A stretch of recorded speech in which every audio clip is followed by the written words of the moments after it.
यदि तुम मेरे विस्तार की बात पूछो तो क्या यह बात ठीक नहीं है कि यह जो सारा संसार है वह मैं ही हूँ। जिस प्रकार दूध अपने स्वभाव के अनुसार जमकर दही बन जाता है, अथवा बीज ही वृक्ष के रूप में प्रकट होता है, अथवा जिस प्रकार सोने के ही अलंकार बनते हैं, उसी प्रकार एक मेरा ही विस्तार यह सारा संसार है। मेरा निराकार तत्व ही जमकर इस नाम रूपात्मक विश्व का आकार धारण करता है और मैं अमूर्त ही तत्काल त्रिलोक का विस्तार करता हूँ। जिस प्रकार जल का फेन व्यक्त रूप से दिखाई पड़ता है, उसी प्रकार महत्व आदि नाम रूपात्मक समस्त भूत मुझ में ही दिखाई पड़ते हैं। परंतु जिस प्रकार उस फेन के अंदर देखने पर पानी नहीं दिखाई पड़ता, अथवा स्वप्न की अवस्था में दिखाई पड़ने वाले अनेक प्रकार के आकार जागृत अवस्था में नहीं दिखाई पड़ते, उसी प्रकार यद्यपि वे भूत मात्र मुझ में ही भासमान होते हैं, परंतु फिर भी इन भूतों में मेरा निवास नहीं होता। यह तत्व विचार मैं इससे पहले भी एक बार तुम्हें बतला चुका हूँ, और इसलिए एक बार बतलाई हुई बात का फिर से विस्तार करना ठीक नहीं है। इसलिए यहाँ इतना ही कहना यथेष्ट है, परंतु तुम्हारी दृष्टि मेरे स्वरूप में प्रविष्ट होकर विस्तृत होनी चाहिए।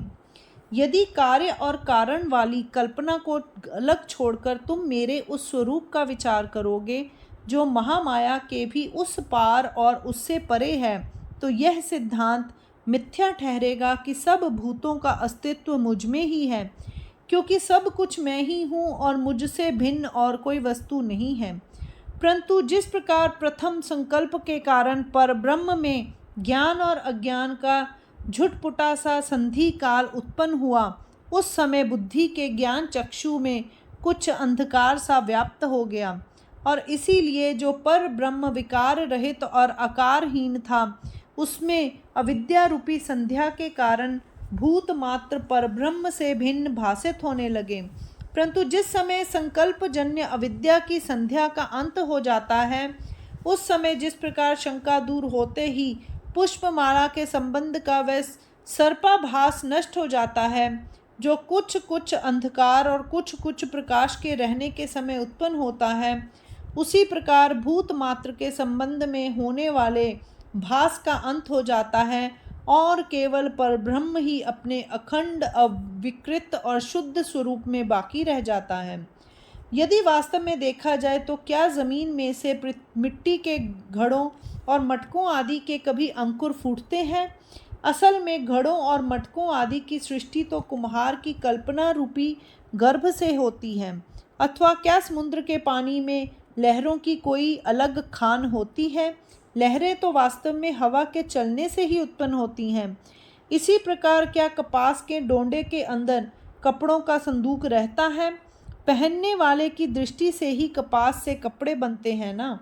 यदि सोने का अलंकार बना डाला जाए तो भी उसका सोनापन नष्ट नहीं होता, उसमें केवल बाह्यतः अलंकारता होती है, और वह भी केवल अलंकार पहनने वाली दृष्टि से ही होती है।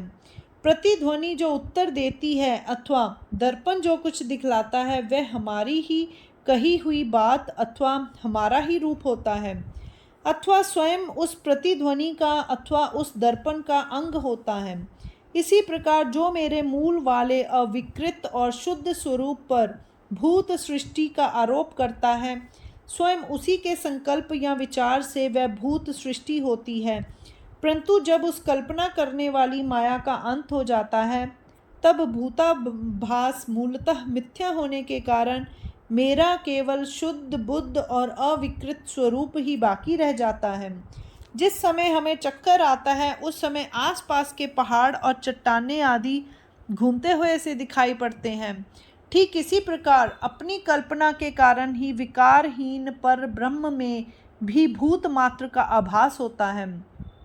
परंतु यदि वही कल्पना दूर कर दी जाए, तब स्पष्ट रूप से पता चल जाता है कि यह बात स्वप्न में भी सच मानने के योग्य नहीं है कि मैं भूत मात्र हूँ और भूत मात्र मुझ में है।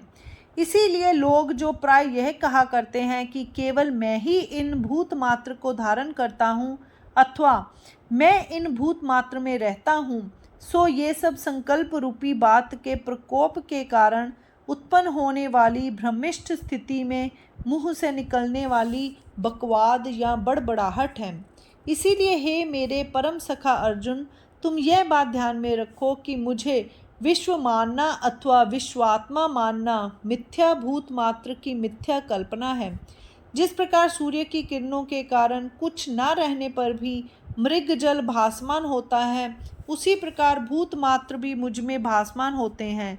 केवल इतना ही नहीं, बल्कि ये मुझे भी अपने में भासमान कराते हैं। इस प्रकार मैं भूत भावन अर्थात भूतों के आभास का आधार हूँ। परंतु जिस प्रकार प्रभा और सूर्य दोनों एक ही हैं, उसी प्रकार मैं भी भूत मात्र के साथ एक रूप ही हूँ। तत्व विचार की इस प्रणाली को ऐश्वर्य लोग कहते हैं। यह बात अच्छी तरह तुम्हारी समझ में आ गई ना? अब भला तुम ही बतलाओ कि क्या इसमें भेदभाव के लिए कहीं तिल मात्र भी स्थान है? इसीलिए यह सिद्धांत ठीक है कि भूत मात्र मुझसे भिन्न नहीं है और तुम मुझे भूतों से कभी भिन्न मत समझो। आकाश का जितना विस्तार है उतना ही विस्तार वायु का भी है, और पंखा आदि हिलाने से ही वायु का पृथक रूप से भास होता है, और नहीं तो वायु सदा गगन के साथ एक रूप ही रहती है। इसी प्रकार यदि कल्पना की जाए तो भूत मात्र का मुझ में ही भास होता है, और नहीं तो निर्विकल्प अवस्था में ये भूत मात्र नहीं रह जाते और केवल मैं ही अपने अविकृत रूप में बच रहता हूँ। इसीलिए नहीं और हाँ ये दोनों केवल कल्पना की ही बातें हैं। जब कल्पना नहीं रह जाती तब नाम रूपात्मक विश्व भी नहीं रह जाता, और जब कल्पना का संचार होता है तब यह सब कुछ रहता ही है। कल्पना का नाश या अंत हो जाने पर हाँ और नहीं वाली बातों के लिए कहीं कोई आधार ही नहीं रह जाता। इसीलिए यह ऐश्वर्य योग तुम फिर से अच्छी तरह समझ लो। पहले तुम इस परम ज्ञान के समुद्र में तरंगाकार बनो, फिर जब तुम देखोगे तब तुम्हें पता चलेगा कि स्वयं तुम ही ये सब चराचर जगत हो। श्री कृष्ण कहते हैं, हे अर्जुन, तुम इस पर ज्ञान से जागृत हो गए ना? अब इस जागृत अवस्था के कारण तुम्हारे द्वैत वाले स्वप्न का अंत हो गया ना, और वह स्वप्न नष्ट हो गया ना? अब यदि फिर किसी समय बुद्धि को कल्पना वाली नींद आ जाए तो फिर वह अभेद ज्ञान ना रह जाएगा, क्योंकि उस समय तुम फिर स्वप्न अवस्था में पहुंच जाओगे। इसीलिए अब मैं तुम्हें यह रहस्य ज्ञान स्पष्ट रूप से बतलाता हूँ, जिससे इस अविद्या रूपी निद्रा का कहीं नाम भी न रह जाएगा और तुम्हारी आत्मज्ञान वाली जागृति बराबर बनी रहेगी। इसीलिए हे धनुर्धर पार्थ, तुम धैर्य पूर्वक मेरी बातों की ओर ध्यान दो। तुम समझ रखो कि प्रकृति ही भूत मात्र की सृष्टि और नाश करती है। जिसे प्रकृति कहते हैं उसके दो प्रकार मैं तुम्हें पहले बतला चुका हूँ। उन दोनों प्रकार में से पहली अपरा प्रकृति 8 भिन्न भिन्न स्वरूपों में व्यक्त होती है, और दूसरी परा प्रकृति जीव रूप में व्यक्त होती है। इस प्रकृति के संबंध की कुछ बातें मैं तुमको पहले बतला चुका हूँ, इसलिए बार बार उसका वर्णन करने से कोई लाभ नहीं। महाप्रलय के समय इस मेरी प्रकृति में ही निराकार अभेद से भूत मात्र एक रूप में विलीन होते हैं। ग्रीष्म ऋतु में जब खूब गर्मी पड़ती है तब बीज सहित घास भूमि में ही पूर्ण रूप से लय हो जाती है, अथवा वर्षा ऋतु में दिखाई पड़ने वाले मेघों का उस समय आकाश में ही लोप हो जाता है। जिस प्रकार शरद ऋतु की निर्मल शांति का गुप्त भंडार खुलता है, आकाश में चलने वाली वायु का अंत में उसी आकाश में लय हो जाता है और पानी की लहरें पानी में ही लुप्त हो जाती हैं। स्वप्न में जो दृश्य दिखाई पड़ते हैं वे जागने पर मन ही मन में समा जाते हैं। ठीक इसी प्रकार कल्पांत के समय प्रकृति से उत्पन्न होने वाले समस्त पदार्थ अर्थात माया से भासमान होने वाले भूत मात्र प्रकृति में ही समरस होकर समा जाते हैं।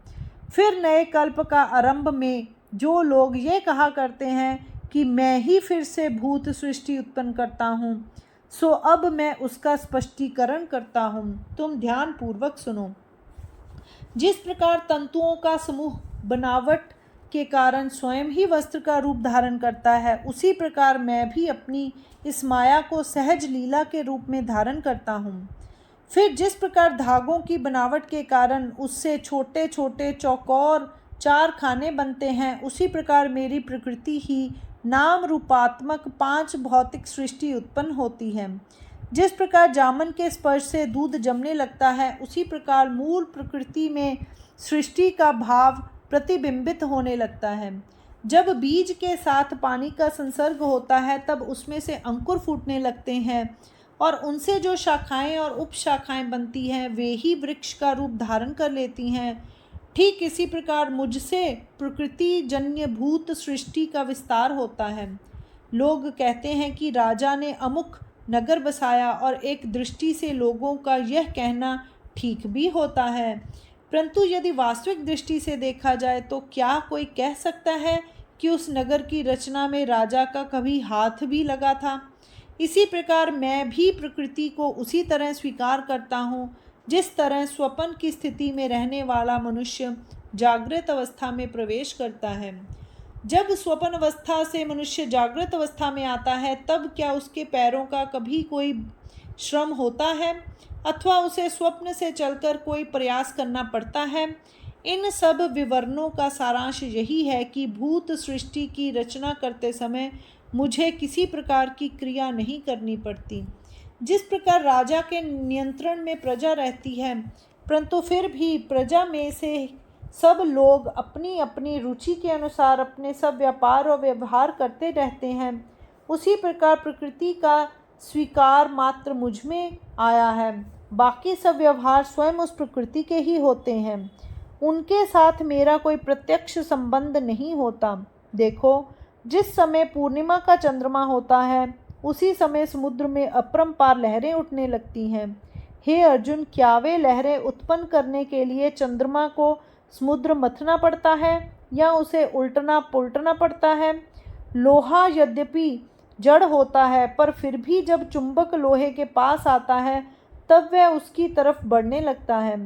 परंतु क्या कभी लोहे को चलने में प्रवृत्त करने के लिए चुंबक को किसी प्रकार का परिश्रम करना पड़ता है? बस इसी प्रकार मैं भी मूल माया को धारण करता हूँ और तत्काल ही भूत सृष्टि अपने आप अस्तित्व में आने लगती है। जिस प्रकार बीज में से शाखाएं और पत्ते आदि उत्पन्न करने में पृथ्वी सहायक होती है, उसी प्रकार हे अर्जुन, यह सारी भूत सृष्टि प्रकृति की सहायता से प्रकट होती है। अथवा जिस प्रकार बाल्य आदि अवस्थाओं का मुख्य कारण देह संग है, अथवा आकाश से वर्षा की क्रिया कराने में जिस प्रकार मेघ मंडली मूल कारण होती है, अथवा स्थान स्वप्न का कारण जिस प्रकार निद्रा होती है, उसी प्रकार हे नर श्रेष्ठ पार्थ, इस समस्त भूत सृष्टि का समर्थ कारण प्रकृति ही है। समस्त चराचर स्थूल और सूक्ष्म भूत मात्र का मूल कारण यह प्रकृति ही है। इसीलिए भूत सृष्टि को उत्पन्न करने अथवा उनका प्रतिपाल करने आदि की क्रियाओं का संपर्क मुझसे बिल्कुल नहीं होता। पानी में चंद्रमा की जो किरणें पड़ती हैं, वे लहरों के समान ही लंबी दिखाई पड़ने लगती हैं, परंतु उनकी यह बाढ़ कुछ चंद्रमा की हुई नहीं होती। ठीक इसी प्रकार समस्त कर्म मुझ तक पहुंचकर भी मुझसे अलग और दूर ही रहते हैं। जिस प्रकार समुद्र में उठने वाली पानी की प्रचंड लहरों को नमक का बना हुआ बांध नहीं रोक सकता, उसी प्रकार जिन कर्मों का अंत में मुझ में ही लय होता है, वे कर्म भी मेरे लिए बंधन कारक नहीं हो सकते। यदि धुएं के क्षुद्र कणों का बना हुआ ढांचा वायु को यह कहकर रोक सकता हो कि बस रुक जाओ, अथवा सूर्य के प्रभा मंडल में यदि कालिमा का प्रवेश हो सकता हो, तो फिर ये कर्म भी मुझे बांध सकते हैं। जिस प्रकार वर्षा की धारों से पर्वत का अंतरंग बिद्ध नहीं होता, उसी प्रकार प्रकृति जिन कर्मों का आचरण करती है, वे कर्म मुझे बांध नहीं सकते हैं। वास्तव में देखा जाए तो यह प्रकृति जो नाम रूप आदि विकार उत्पन्न करती है, उनका आधार मैं ही हूँ, पर मैं सदा उदासीन या तटस्थ रहता हूँ, और इसीलिए ना तो मैं कोई क्रिया करता ही हूँ और ना कराता ही हूँ। यदि किसी घर में कोई दीपक जलाकर रख दिया जाए, तो ना तो वह दीपक किसी से कोई काम कराता ही है और ना किसी को कोई काम करने से रोकता ही है। वह तो यह भी नहीं देखता कि कौन क्या कर रहा है। जिस प्रकार वह दीपक केवल तटस्थ रहता है परंतु फिर भी मकान में रहने वाले लोगों की क्रियाओं का कारण होता है, उसी प्रकार यद्यपि मैं भूत मात्र में रहता हूँ परंतु फिर भी भूत मात्र से कर्मों के साथ मेरा कुछ भी संबंध नहीं रहता। हे सुभद्रानाथ अर्जुन, यह एक ही विचार में भिन्न भिन्न प्रकार से बार बार मैं तुम्हें कहाँ तक बतलाऊं। तुम एक बार इतना ही समझ रखो कि जिस प्रकार लोगों के व्यापार का सूर्य निमित्त मात्र होता है, उसी प्रकार मैं भी जगत की उत्पत्ति का तटस्थ रूप से निमित्त मात्र होता हूँ। और इसका कारण यही है कि मैं जो मूल प्रकृति को धारण करता हूँ, उसी से इस चराचर विश्व की उत्पत्ति होती है और इस सृष्टि से विचार करने पर मैं ही इस विश्व को उत्पत्ति का कारण हूँ। अब तुम इस दिव्य ज्ञान के प्रकाश में मेरे इस ऐश्वर्य योग का तत्व देखो। यह तत्व यह है कि भूत मात्र मुझ में है परंतु मैं भूत मात्र में नहीं हूँ, अथवा यह भूत मात्र भी मुझ में नहीं है और मैं भी इस भूत मात्र में नहीं हूँ। भाई अर्जुन, यह मुख्य बात तुम कभी मत भूलो। यह गूढ़ ज्ञान ही मेरा सार और सर्वस्व है और आज यह बात मैं तुम्हें बिल्कुल खोलकर और स्पष्ट रूप से बतला रहा हूँ। अब तुम इधर उधर भटकने वाली इंद्रियों के द्वार बंद करके अपने मन में आत्मचिंतन करते हुए इस रहस्य के माधुर्य का उपभोग करो। हे अर्जुन, जब तक इस रहस्य का पता नहीं चलता तब तक इस नाम रूपात्मक संसार के कूड़े करकट में मेरे यथार्थ रूप का ठीक उसी प्रकार पता नहीं चलता जिस प्रकार भूसे में अनाज के दानों का पता नहीं चलता। साधारणतः ऐसा जान पड़ता है कि तर्क के मार्ग से ही मर्म का पता चलता है, परंतु वास्तव में बिना अनुभूति के इस मर्म का ज्ञान भी व्यर्थ है, क्योंकि मृग जल की आर्द्रता से पृथ्वी कभी भीग कर मुलायम नहीं हो सकती। यदि पानी में जाल फैला दिया जाए तो ऐसा जान पड़ता है कि चंद्रमा का प्रतिबिंब उसी जाल में आकर फंस गया है, परंतु जब वह जाल पानी में से निकालकर किनारे पर रख दिया जाता है तब उसमें चंद्रमा कहाँ चला जाता है। इसी प्रकार लोग व्यर्थ की वाचालता करके अनुभव की आँखों में धूल झोंकते हैं और अनुभव ना होने पर भी वाचालता पूर्वक कह देते हैं कि हमें अनुभव हो गया, परंतु जब यथार्थ बोध का समय आता है तब उनके उस अनुभव का कहीं कोई ठौर ठिकाना ही नहीं।